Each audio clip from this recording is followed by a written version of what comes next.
और बाकी कर देंगे। सबसे पहले एबेकस था, एबेकस के बाद नेपियर बॉन्ड क्या थे?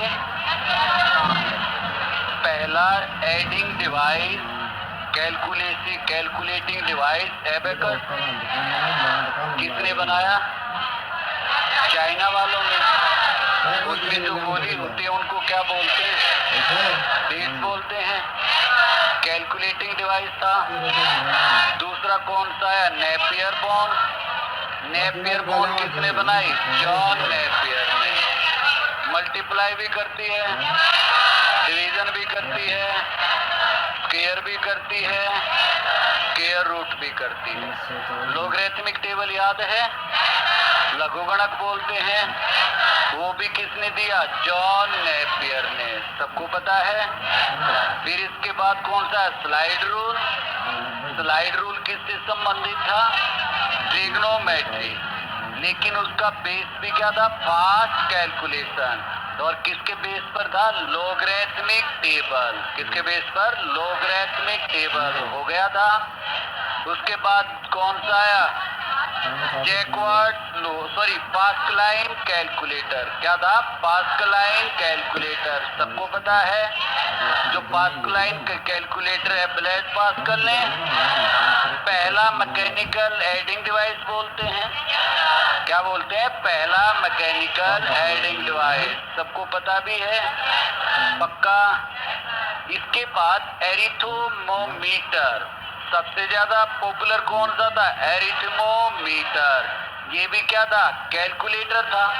इसके बाद जैकवर्ड लूम आया। क्या आया? Jacquard loom. Joseph Marie Jacquard ने। पंच कार्ड पर डिपेंड था। एक तरह से कपड़े बुनाई का पैटर्न था, उसको कंट्रोल करने के लिए। फिर इसके बाद एनालिटिकल इंजन चार्ल्स बेबेज ने बनाया। चार्ल्स बेबेज कहाँ के थे? इंग्लैंड के थे। ब्रिटिश या इंग्लैंड के, सब जानते हो। फादर ऑफ कंप्यूटर भी किसे बोलते हैं? चार्ल्स बेबेज को। Father of modern computer Alan Turing को। और architecture of computer John von Neumann को। जो एनालिटिकल इंजन है मैकेनिकल था या इलेक्ट्रिकल? मैकेनिकल। इलेक्ट्रिकल नहीं था। ये क्या था? मैकेनिकल था। याद रहेगा। लेडी एडा अगस्टा याद है, पहली प्रोग्रामर है। एनालिटिकल इंजन के लिए किसने किया था? किसने? लेडी एडा अगस्टा ने। किस बेस पर था? बाइनरी लैंग्वेज या बाइनरी सिस्टम। बाइनरी सिस्टम को द्विधारी बोलते हैं। इसके बाद टेबुलेटिंग मशीन आई। किसने बनाई? हॉर्मन हॉलरेस ने। पक्का। सबसे पहले यूएसए में यूज हुआ। 1890 में सेंसस यानी कि गणना के लिए। हाँ ना साहब, तो पक्का ध्यान दे रहे हो। 1890 नहीं, हाँ 1890 में। इसके बाद कौन सा आया? आइकन मार्क प्रथम। हार्वर्ड आइकन ने बनाया, लेकिन क्या है? मार्क प्रथम है। ये कैसा है? इलेक्ट्रोमैकेनिकल।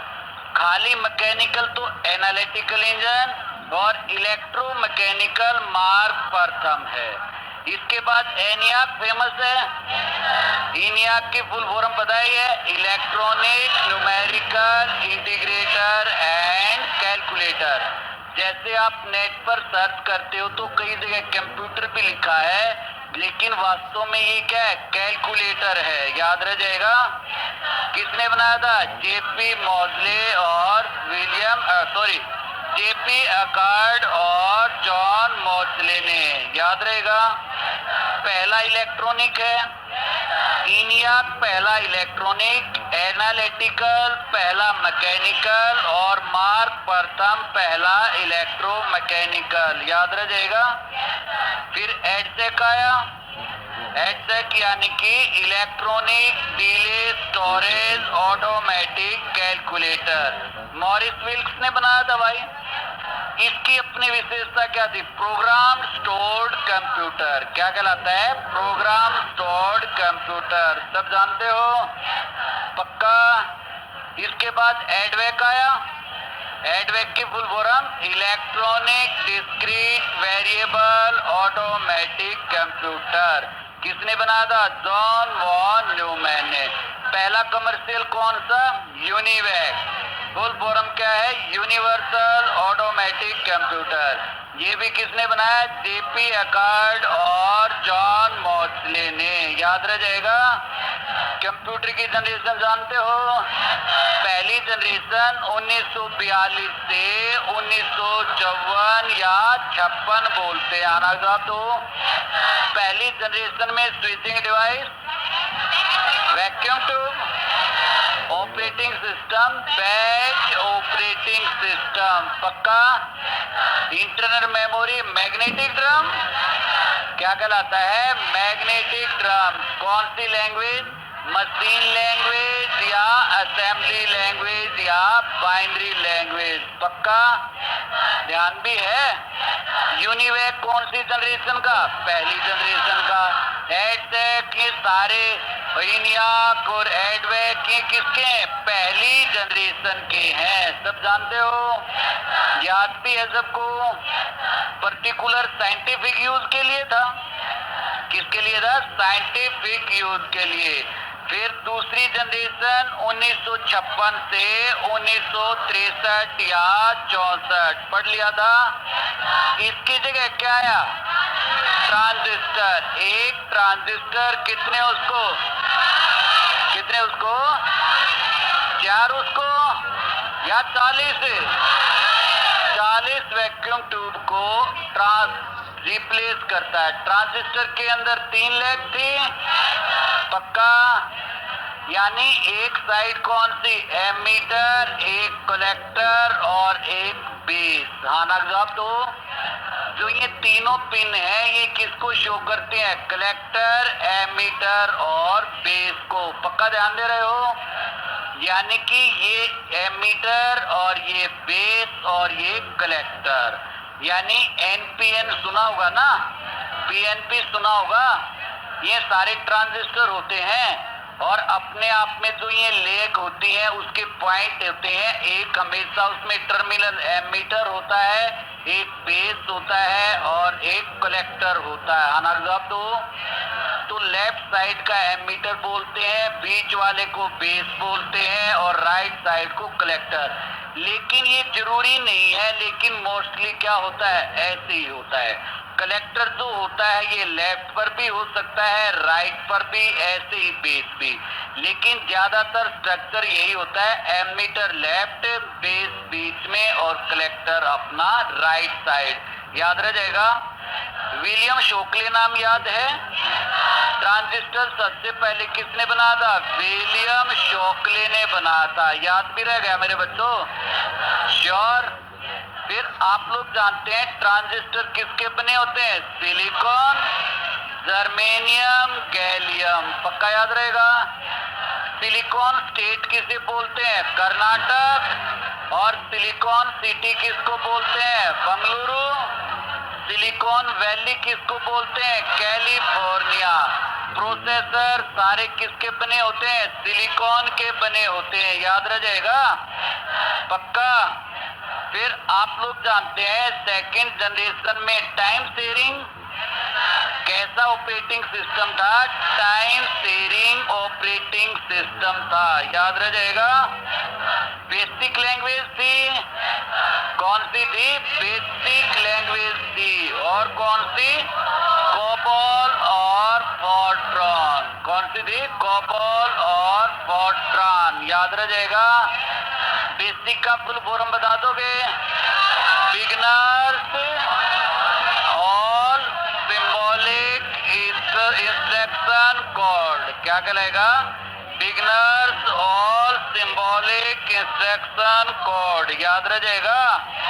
पक्का। और फिर आप लोग जानते हैं कोबोल का common business oriented language, Fortran का फॉर्मूला ट्रांसलेशन। ये मैथ के फील्ड के लिए, ये बिजनेस के फील्ड के लिए, और ये एजुकेशन किसमें है? एजुकेशन के लिए। थर्ड जनरेशन याद है? थर्ड जनरेशन में इंटीग्रेटेड सर्किट आईसी को क्या बोलते हैं? Integrated circuit. समेकित प्रीपथ भी बोल देते हैं, क्या बोल देते हैं? समेकित प्रीपथ। हाँ ना जवाब दो। ये भी तो सिलिकॉन के बने होते हैं और एक इंटीग्रेटेड सर्किट में मिलियन संख्या में ट्रांजिस्टर होते हैं। हाँ ना जवाब दो। इसको चिप भी बोलते हैं, सेमीकंडक्टर भी कह सकते हैं। पढ़ लिया था सारा। और आप लोग जानते हैं ऑपरेटिंग सिस्टम कौन सा था? Real time. कौन सा ऑपरेटिंग सिस्टम था? Real time operating system. याद रह जाएगा। इसमें आप लोग जानते हैं आईसी इंटीग्रेटेड चिप का आविष्कार किसने? जैक किल्बी, रॉबर्ट नॉइस से। किसने किया था? जैक किल्बी और रॉबर्ट नॉइस से। पढ़ लिया था ये। फिर इसके बाद आप लोग जानते हैं इस जनरेशन के अंदर जो लैंग्वेज थी वो मुख्य से कौन सी आ गई थी? पास्कल। कौन सी आ गई थी? पास्कल। पास्कल किस पर्पज के लिए? साइंस पर्पज, यानी कि साइंटिफिक यूज के लिए। किस लिए था? साइंटिफिक यूज के लिए। इस जनरेशन में एक कौन सी आ गई थी? एल्गोल। कौन सी आ गई थी? एल्गोल।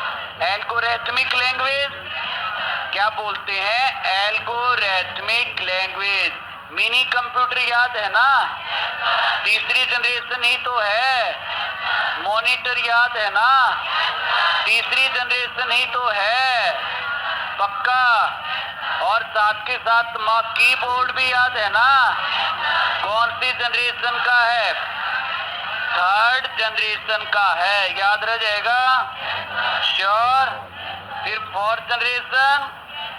फोर्थ जनरेशन के अंदर आप लोग जानते हैं पेज नंबर 12 पर भाई, यानी लगभग 1975 से लेकर 1985 या 1990, क्या है? 1985 या 1990 तक कई जगह, जैसे इस बुक में कितना भी लिख रखा है 2010 भी लिख रखा है, लेकिन ठीक कर लो अधिकतर क्या था? 85 से 90। पहला पॉइंट देखो, चतुर्थ पीढ़ी कंप्यूटरों में बड़े पैमाने के इंटीग्रेटेड सर्किट क्या कहलाते हैं? Integrated circuit.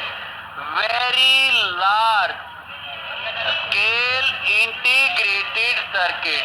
VLSI का मतलब है very large scale integrated circuit. आना जवाब दो। इस परिपथों को माइक्रोचिप, एक तो चिप और एक क्या होता है? माइक्रोचिप। पक्का ध्यान दे रहे हो? यानी कि फोर्थ जनरेशन को कहा जाता है माइक्रो प्रोसेसर जनरेशन। कौन सी जनरेशन का है? फोर्थ जनरेशन में। अब क्वेश्चन आ जाए, माइक्रो प्रोसेसर कौन सी जनरेशन में? फोर्थ जनरेशन में। याद रह जाएगा। अगला पॉइंट देखो, जो पहला अपने आप में एक तरह से प्रथम माइक्रोचिप 1970 में इंटेल कॉर्पोरेशन, इंटेल 4004, यानी पहली माइक्रोचिप कौन सी है? Micro processor Intel 4004। हाना जवाब दो। अब क्वेश्चन ये आ जाए, जो माइक्रो प्रोसेसर होते हैं, सिलिकॉन कोर होती है, ये सबसे ज्यादा किस कंपनी के होते हैं? इंटेल के। आप कोई भी लैपटॉप लो, कोई भी कंप्यूटर लो, कोर किसकी है? इंटेल की है। हाना जवाब दो। कई बार आप लोग देखते हैं ड्यूअल कोर, कई बार क्या बोलते हैं? Dual core. कई बार बोलते हैं जैसे 4 कोर। हाना जवाब दो। कई बार बोलते हैं जैसे 8 कोर। हाना जवाब दो। कई बार बोलते हैं जैसे 16 कोर। हाना जवाब दो। वर्तमान में कितनी कोर तक के आ रहे हैं? 8 कोर तक के माइक्रो प्रोसेसर आ रहे हैं। हाना जवाब दो। अब इसमें क्या है? मान लो ये सीधा सा एक माइक्रोचिप है, माइक्रो प्रोसेसर है, इसको दो भागों में डिवाइड कर दिया। किसको कर दिया? दो भागों में। इसको एक भाग एक पर्टिकुलर फंक्शन के लिए और अगला भाग एक पर्टिकुलर फंक्शन के लिए, इसको हमने क्या बोल दिया? ड्यूअल कोर बोल दिया। अब उसी माइक्रो प्रोसेसर को मान लो 4 उसमें डिवाइड कर दिया, और ये सारी की सारी जुड़ी होती है थ्रेडिंग। क्या होता है? थ्रेडिंग। अलग होने का मतलब है बीच में एक थोड़ा सा स्पेस बना दिया। अब जब ये 4 हो गए, मान लो कोई किस पर काम कर रहा है, फेसबुक पर एक ही, वो साथ के साथ किस पर भी काम कर रहा है, व्हाट्सएप पर भी, वो साथ के साथ क्या है, वीएलसी मीडिया प्लेयर, वो साथ के साथ क्या है, किसी और पर भी। इस तरह से इसमें काम का क्या होता है, डिवीजन हो जाता है, और जिसके कारण जो प्रोसेसिंग स्पीड होती है वो अपने आप में एक तरह से बढ़ी रहती है, घटती नहीं। आना जवाब दो। है उतना ही साइज जितना पहले था, केवल उसके सेगमेंट कर दिए। सेगमेंट करने का मतलब एक पर्टिकुलर काम ये कर रहा है तो उसी समय दूसरा काम ये कर रहा है, तीसरा काम ये कर रहा है, चौथा काम ये कर रहा है। फिर इन्हीं को आगे जाकर किसने बांट दिया, 8 में। तो है तो वही, एक ही साइज पहले भी वही थी, लेकिन इसके क्या कर दिए, 2 पार्ट कर दिए। हाँ ना जवाब दो। साइज उतना ही, इसके कितने कर दिए, 4 पार्ट कर दिए। इससे सीधा सा क्या हो गया, काम का पता चल गया। हाँ ना जवाब दो। जैसे आपके घर के अंदर है भाई, कोई भी गेस्ट आता है तो जैसे लिविंग रूम है, ड्राइंग रूम है, ऐसे ही बेडरूम है, ऐसे ही बाथरूम है, तो जैसे पूरा घर है छोटे छोटे सेगमेंट में बांट दिया। किसने बांट दिया, सेगमेंट में। इसका मतलब ये हुआ, अब सीधा सा जिसको जोन सा यूज करना वो डायरेक्ट क्या होगा, उसी पर शिफ्ट होगा। लेकिन उस घर का एरिया तो उतना ही है, उस घर का एरिया तो क्या है, उतना ही है। तो इस तरह से एक सिंगल कोर, फिर आया डुअल कोर, फिर आया 4 कोर, अब कितना, 8 कोर। और सुपर कंप्यूटर में तो इस तरह के क्या होते हैं, 16 कोर। हाँ ना जवाब दो। कोर का मतलब समझ में आ गया, पक्का ध्यान भी दे रहे हो। इसके बाद आता है माइक्रो प्रोसेसर युक्त कंप्यूटरों को ही माइक्रो कंप्यूटर बोलते हैं। यानी अब हम लोग अपनी डेली लाइफ में कौन से कंप्यूटर यूज करते हैं, माइक्रो कंप्यूटर यूज करते हैं। पक्का ध्यान दे रहे हो। इसका मतलब ये कौन सी जनरेशन का है, 4th जनरेशन का। लैपटॉप सुना है, लैपटॉप भी कौन सी जनरेशन का, 4th जनरेशन का। अब जितने भी आप जैसे मोबाइल वगैरह है, ये सारे के सारे, टैबलेट है, पॉमलेट है, ये सारे किसके हैं, 4th जनरेशन के हैं। अब क्वेश्चन आ जाए पीसी, पर्सनल कंप्यूटर, कौन सी जनरेशन का, 4th जनरेशन का। क्वेश्चन आ जाए डेस्कटॉप, क्या आ जाए भाई, डेस्कटॉप। अब डेस्कटॉप भी कौन सी जनरेशन का, 4th जनरेशन का है। और 4th जनरेशन के अंदर माइक्रो प्रोसेसर का यूज होने से उसका साइज क्या हो गया, काफी छोटा हो गया। उसका साइज क्या हो गया भाई, काफी छोटा हो गया। हाँ ना का जवाब दो। पक्का ध्यान दे रहे हो। इसी जनरेशन में लैंग्वेज आई थी सी, इसी में आया था सी प्लस, इसी में सी प्लस प्लस आया था। हाँ ना का जवाब दो। अब क्वेश्चन आ जाए, सी लैंग्वेज कौन सी जनरेशन की, 4th। सी प्लस किसकी, 4th। और सी प्लस प्लस किसकी, 4th जनरेशन की। हाँ ना का जवाब दो। पक्का ध्यान दे रहे हो। इसी जनरेशन में इंटरनेट भाई, इसी जनरेशन में क्या है, इंटरनेट। तो इंटरनेट कौन सी जनरेशन में, 4th जनरेशन में। छोटे छोटे पॉइंट है पेपर के अंदर, जब भी क्वेश्चन आएगा ऐसे ही पूछे जाते हैं। लिख देगा पीसी कौन सी जनरेशन का, 4 नाम लिख देगा, 4th। लिख देगा माइक्रो कंप्यूटर कौन सी जनरेशन का है, 4th का है। कह देगा इंटरनेट कौन सी जनरेशन में इंट्रोड्यूस हुआ, 4th में। जो पीसी है या डेस्कटॉप है, ये सारे किसमें, 4th में। स्विचिंग डिवाइस कौन सा है, माइक्रो प्रोसेसर है। स्विचिंग डिवाइस कौन सा है, माइक्रो प्रोसेसर है। हाँ ना जवाब दो। Network distributing operating system, network distributing operating system, network distributing operating system, ये कौन सी जनरेशन में, 4th जनरेशन में। हाँ ना जवाब दो। और इसी जनरेशन में आप लोग जानते हैं GUI को इंट्रोड्यूस किया गया था।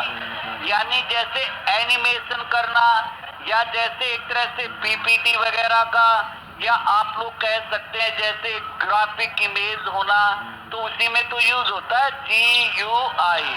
फुल फॉर्म पूछ लेते हैं, ग्राफिकल यूजर इंटरफेस। जी से क्या बनेगा, क्या है, ग्राफिकल। यू से क्या बनेगा, यूजर। आई से क्या बनेगा, इंटरफेस। आई से क्या बनेगा, इंटरफेस। तो कौन सा है, ग्राफिकल यूजर इंटरफेस। याद रह जाएगा। पहला माइक्रो प्रोसेसर मार्कन हूफ ने बेटा, क्वेश्चन याद रखो, पहला माइक्रो प्रोसेसर मार्कन ई हूफ ने। किसने बनाया था, मार्कन ई हूफ ने। कई बार आता है, देखो एम से याद रखो मार्कन, एम से याद रखो माइक्रो प्रोसेसर, या क्या बोल सकते हैं, सीपीयू। सीपीयू भी तो क्या है, प्रोसेसर ही तो है, सारा इसी में तो है। तो सेंट्रल प्रोसेसिंग यूनिट बोल दो या सीपीयू बोल दो। तो किसने बनाया था, मार्कन ई हूफ ने। याद रह जाएगा, पक्का ध्यान दे रहे हो। या कई बार यही क्वेश्चन पूछा जाता है, पर्सनल कंप्यूटर, जो पहला पर्सनल कंप्यूटर बनाया जिसमें ये माइक्रो प्रोसेसर यूज किया, इसका मतलब वो भी किसने बनाया था, मार्कन ई हूफ ने। क्योंकि सबसे पहले जो माइक्रो प्रोसेसर यूज किए गए वो माइक्रो कंप्यूटर, और माइक्रो कंप्यूटर में जो सबसे पहले बना वो कौन सा था, पर्सनल कंप्यूटर। और तो ये पर्सनल कंप्यूटर सबसे पहले बनाया मार्कन ई हूफ। या सीपीयू बोल दो या माइक्रो प्रोसेसर बोल दो, सबके लिए कौन सा यूज करते हैं, मार्कन ई हूफ। याद रह जाएगा भाई, पक्का ध्यान दे रहे हो। इसके बाद आता है फिफ्थ जनरेशन। कौन सा आता है, फिफ्थ जनरेशन। आप लोग जानते हैं जो फिफ्थ जनरेशन है वो तो आज तक है, 1985 1990 से लेकर अब तक कह दिया जाता है। फिफ्थ जनरेशन में सबसे ज्यादा क्वेश्चन आता है सुपर कंप्यूटर। जो ये सुपर कंप्यूटर हैं ये कौन सी जनरेशन के हैं, फिफ्थ जनरेशन के हैं। इनके अंदर भी यूज होता है माइक्रो प्रोसेसर ही। माइक्रो प्रोसेसर होते हैं लेकिन एक से ज्यादा संख्या में होते हैं। अब जैसे हमने पढ़ा था फोर्थ जनरेशन में, हर सेट में क्या था, एक ही सीपीयू था, एक ही प्रोसेसर था। चाहे वो सिंगल कोर का हो, चाहे वो ड्यूअल कोर का हो, चाहे क्वार्टर कोर का हो, चाहे वो 8 कोर का हो, चाहे वो 16 कोर का, एक ही था। लेकिन इसके अंदर ऐसे ऐसे संख्या में जो माइक्रो प्रोसेसर वो एक से ज्यादा, यानी कि बहुत सारे सीपीयू होते थे। क्या थे, बहुत सारे सीपीयू। और सुपर कंप्यूटर सबसे फास्टेस्ट कंप्यूटर बोलते हैं भाई। क्या बोलते हैं, सबसे फास्टेस्ट कंप्यूटर। जो डेंटल वाला एग्जाम है उसमें यही तो आया हुआ था कि सबसे निम्नलिखित में से सबसे तेज कंप्यूटर कौन सा है, तो एक ऑप्शन में लिख रखा था सुपर कंप्यूटर। क्वेश्चन आ जाए कौन सा भाई, करे का तो जमाना गया, अब तो बहुत सारे बन लिए भाई। अब तो अपना परम 10,000 भी पीछे जा लिया। क्या जा लिया, परम 10,000 भी पीछे जा लिया। अब तो जापान की कोई कंपनी है, हाँ बिल्कुल, नाम भी पता ना अजीब से हैं। कहने का मतलब जापान का। अब पता है ये कौन डिसाइड करता है, एक ऑर्गेनाइजेशन बना रखी है टॉप 500, टॉप 500, ये ऑर्गेनाइजेशन डिसाइड करती है। अब जैसे हमारे देश का तो फास्टेस्ट है, लेकिन वर्ल्ड में उसकी 16th पोजीशन है। वर्ल्ड में कौन सी है, 16th पोजीशन है। अब क्वेश्चन ये आ जाए कि सुपर कंप्यूटर कौन सा सबसे फास्ट है, ये कौन डिसाइड करता है, तो जो ये ऑर्गेनाइजेशन है टॉप 500 ये डिसाइड करती है। हमारे देश के अब 2 कंप्यूटर इसमें है टॉप 500 में, और सबसे पहले रैंक पर है जापान का। सबसे पहले रैंक पर है किसका, जापान का। चिंता ना करो, वहां पर पहुंचेंगे उसको भी बता देंगे। तो आप लोग जानते हैं 5वीं जनरेशन में कौन सा, सुपर कंप्यूटर। 5वीं जनरेशन के अंदर एक से ज्यादा माइक्रो प्रोसेसर, यानी ultra large scale integrated circuit, ULSI की फुल फॉर्म आ जाए तो ultra large scale integrated circuit. याद रह जाएगा। नेक्स्ट पॉइंट देखो इसमें 5वीं पीढ़ी के कंप्यूटरों में ULSI अल्ट्रा लार्ज स्केल का प्रयोग शुरू हुआ। यह पीढ़ी आर्टिफिशियल इंटेलिजेंस, कौन सा? Artificial intelligence. कौन सी जनरेशन की देन? 5th जनरेशन की देन। यानी आप लोग ये कह सकते हैं कृत्रिम बुद्धि, यानी ये कंप्यूटर का भी अपना दिमाग हमारी तरह सोच सकता है, काम कर सकता है, जैसे रोबोट होता है। तो रोबोट कौन सी पीढ़ी का है? 5वीं पीढ़ी का है। हाँ ना जवाब दो। जैसे आप लोग जानते हैं सर्जरी करते हैं जैसे आदमी, ऐसे ही कंप्यूटर के द्वारा आर्टिफिशियल इंटेलिजेंस के द्वारा भी सर्जरी की जा सकती है, ऑपरेशन किए जा सकते हैं। हाँ ना जवाब दो। यानी आप लोग कह सकते हैं मनुष्य के दिमाग की तरह काम करता है। किसकी तरह काम करता है? मनुष्य के दिमाग की तरह। तो 5th जनरेशन किस पर डिपेंड? Artificial intelligence. यह पीढ़ी अभी विकास की अवस्था में है और इस पीढ़ी के कंप्यूटर वर्तमान तथा विषम परिस्थितियों में भी कार्य कर सकते हैं। आर्टिफिशियल इंटेलिजेंस का जन्म एलन मैथिसन ट्यूरिंग, एलन ट्यूरिंग बोल दिया ना, यही तो नाम है बेटा, एलन ट्यूरिंग। तो आर्टिफिशियल इंटेलिजेंस का फादर किसे बोलते हैं? Alan Turing. जो ये एलन मैथिसन लिख रखा है ALLEN,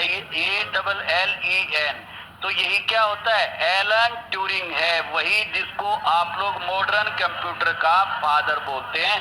किसके आधार पर? Artificial intelligence. याद रह जाएगा। जावा लैंग्वेज 5th जनरेशन की है।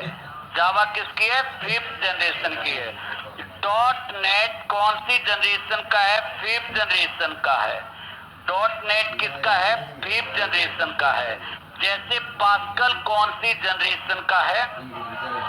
3rd। किसका है? 3rd जनरेशन का। C किसका है? 4th जनरेशन का। C प्लस किसका है? 4th जनरेशन का। C प्लस प्लस किसका है? 4th जनरेशन का। याद रह जाएगा। पक्का ध्यान दे रहे हो। अब एक छोटा सा क्वेश्चन बनता है कि जो सुपर कंप्यूटर होते हैं उनकी स्पीड किस में मापते हैं? तो फ्लॉप्स में। किस में मापते हैं? फ्लॉप्स में। और फ्लॉप्स की फुल फॉर्म पता है? फ्लोटिंग पॉइंट ऑपरेशन पर सेकेंड। क्या बोलते हैं? फ्लोटिंग पॉइंट ऑपरेशन पर सेकेंड।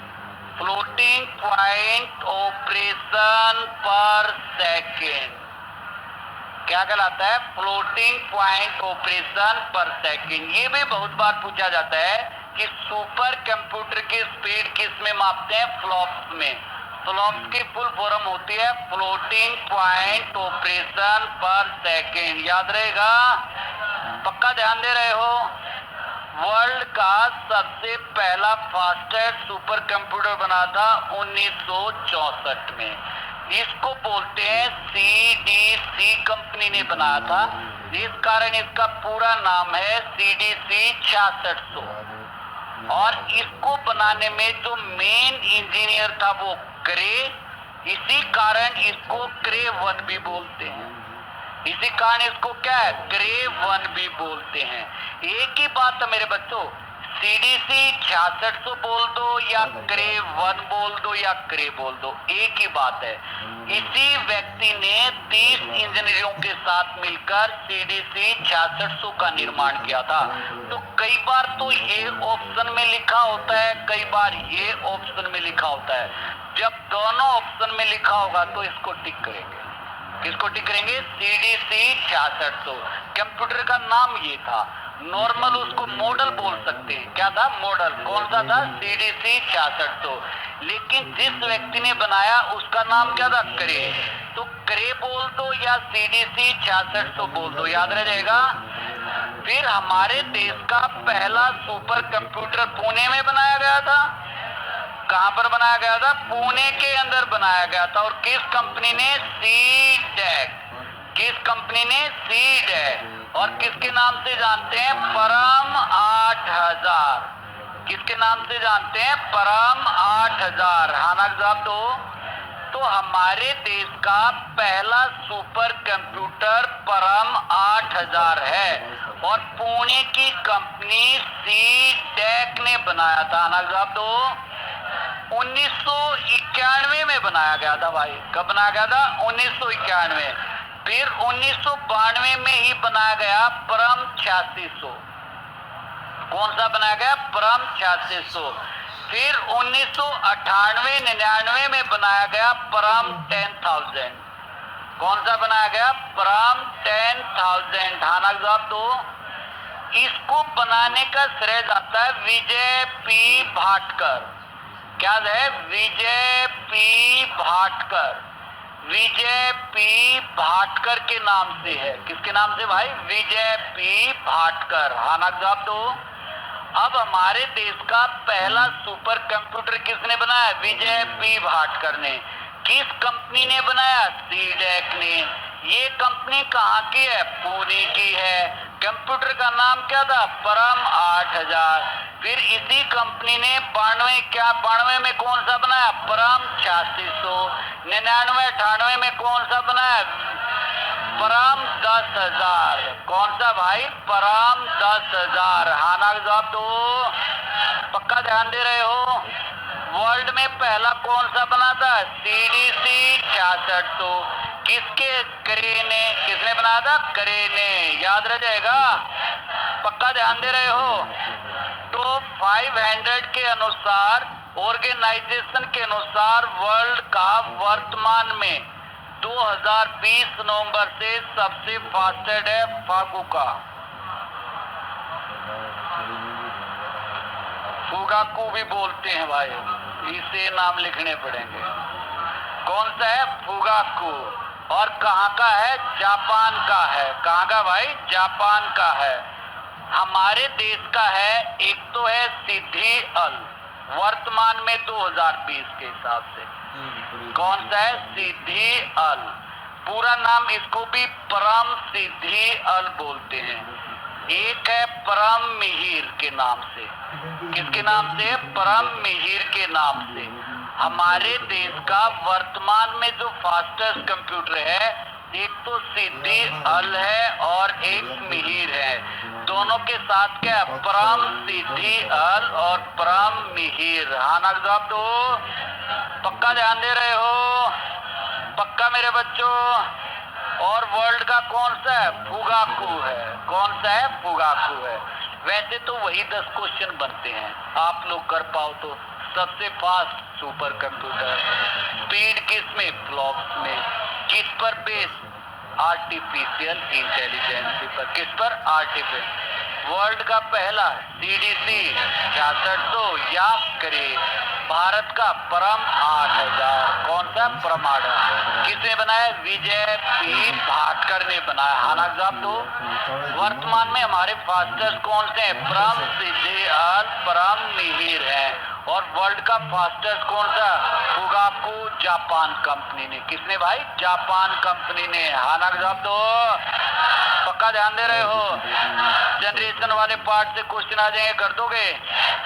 आप लोग जानते हैं रॉकेट यानी स्पेस साइंस के अंदर, या आप लोग जानते हैं सैटेलाइट से संबंधित एरोनॉटिक्स के अंदर, रिसर्च के अंदर, न्यूक्लियर रिएक्टर के अंदर, सब मौसम संबंधी भविष्यवाणियां, सबके अंदर किसका यूज होता है? सुपर कंप्यूटर का यूज होता है। तो ये पर्टिकुलर गवर्नमेंट के द्वारा एक सेंटेंस समझ लो, रिसर्च सेंटर।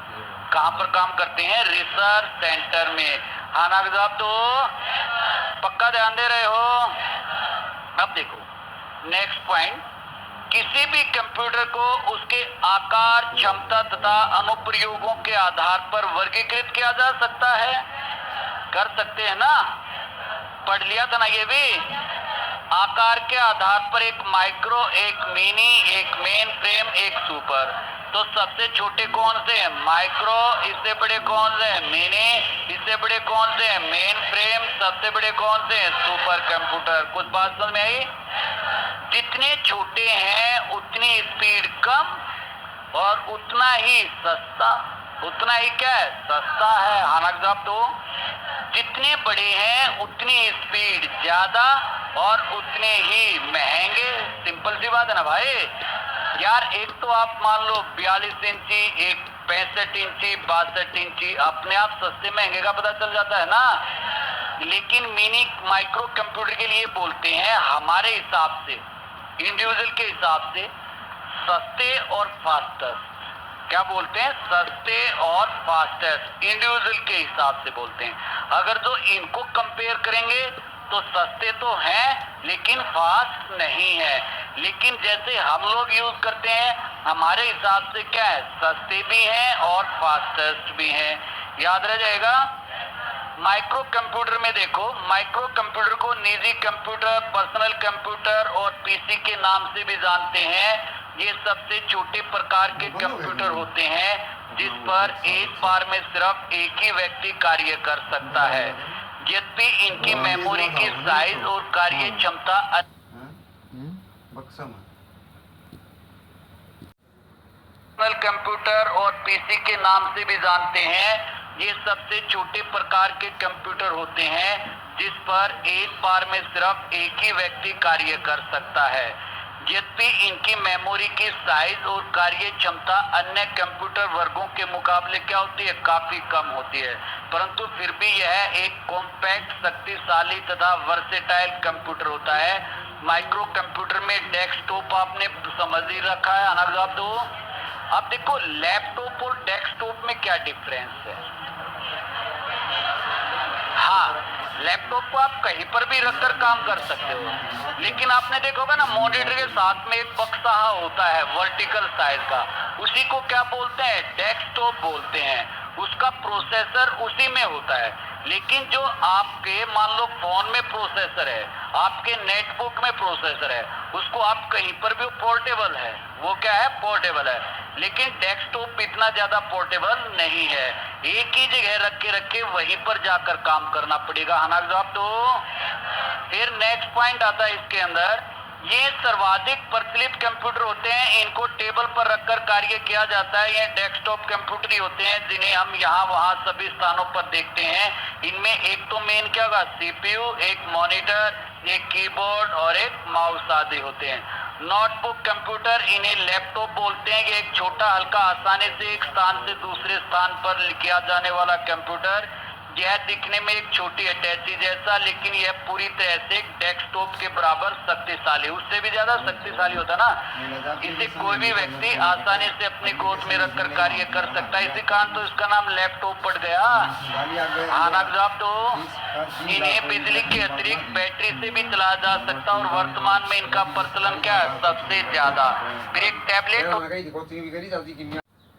भाई, यह भी आसानी से ले जा सकने वाला तथा सरल सुविधा युक्त कंप्यूटरों की श्रेणी में है। नोटबुक पीसी बहुत हल्के होते हैं, इनमें एक विशेष पेन जिसे स्टाइलिस या डिजिटल पेन कहा जाता है द्वारा दिया जाता है। इस पेन के द्वारा टैबलेट पीसी के स्क्रीन पर सीधा लिखा जा सकता है। अधिकांश टैबलेट पीसी में एक माइक्रोफोन भी होता है तथा विशेष सॉफ्टवेयर भी होते हैं जिसके द्वारा यूजर बोलकर भी इनपुट दे सकता है। जैसे आप लोग जानते हैं लैपटॉप पर हम उसके स्क्रीन पर काम थोड़ी कर सकते हैं, टैबलेट पर क्या है, उसके स्क्रीन पर काम कर सकते हैं। दोनों में यही डिफरेंस है मेन, तो दोनों में क्या है, यही है।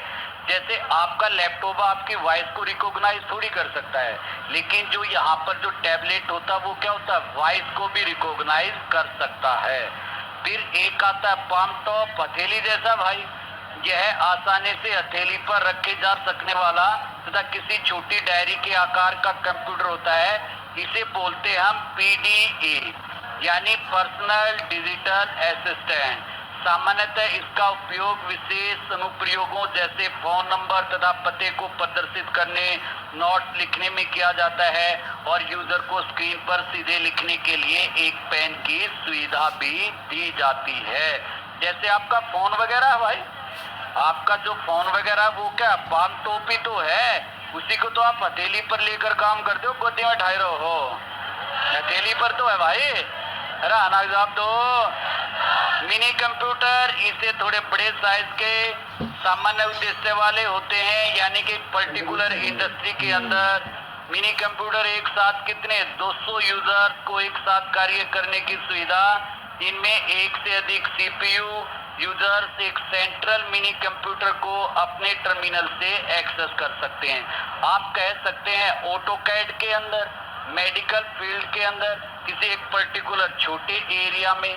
फिर मेन फ्रेम भी पढ़ लिया था, बैंकिंग वगैरह है, एटीएम वगैरह है, फाइनेंस के सिस्टम में, अकाउंट के सिस्टम में कौन से हैं मेन फ्रेम।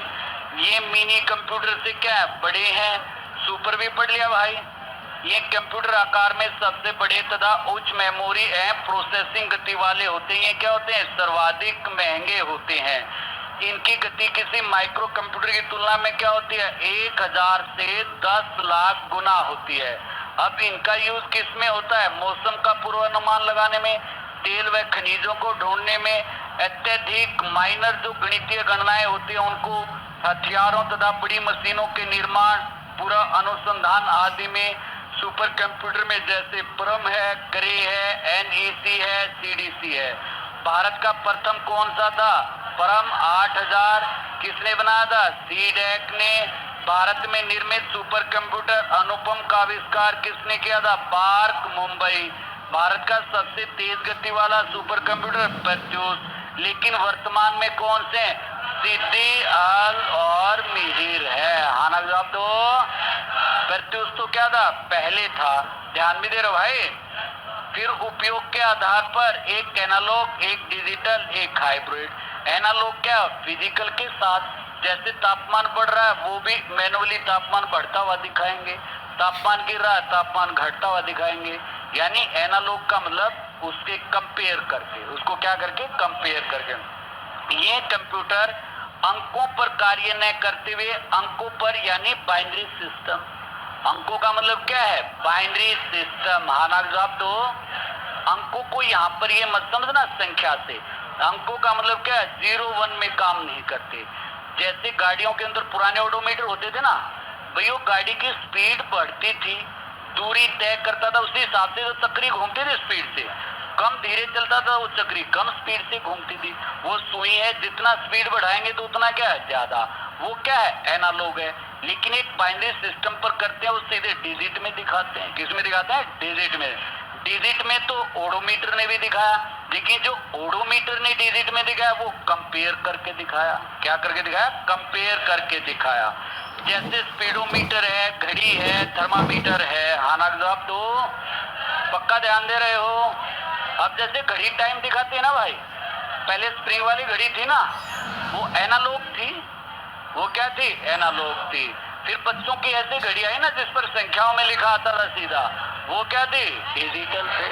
वो कैसी थी, डिजिटल थी। हाँ ना जवाब दो भाई। उसमें सुई को हम पूरी तरह से समय बढ़ने के साथ साथ 1 से 2 पर जाते हुए देख रहे थे ना, उसमें तो सीधा 8 से 9 बज गए ना। लेकिन 8 से 9 सुई को ऐसे जाते हुए थोड़ी देखा, वो किस में काम कर रही थी, बाइनरी में। और पहले जो थी वो घड़ियां किस में, एनालॉग में। टाइम तो तब भी दिखा रही थी। नेक्स्ट पॉइंट देखो, डिजिटल, ये कंप्यूटर अंकों पर काम करते हैं। अंकों का मतलब बाइनरी डिजिट। डिजिटल कंप्यूटर में इनपुट किए गए डाटा और प्रोग्राम को 0 1 के रूप में प्रदर्शित किया जाता है, यानी मशीनी भाषा पर।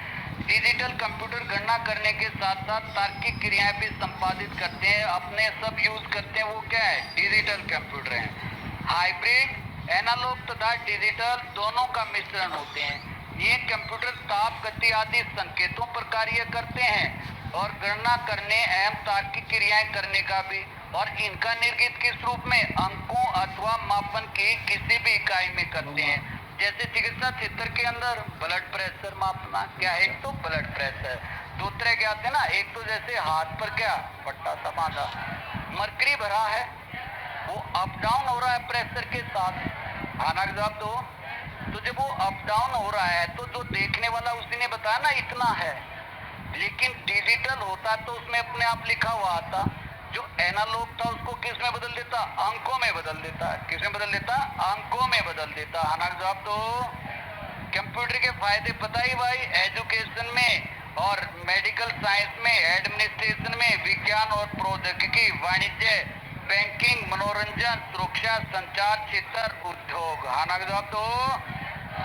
कल का बड़ा महत्वपूर्ण पाठ होगा, कंप्यूटर की संरचना की बात करें। बस तुम्हारी आत्मा की आवाज सुन लो, मैं चिंता ना करो। तुम्हारी ताकत का पता है मेरे बच्चों।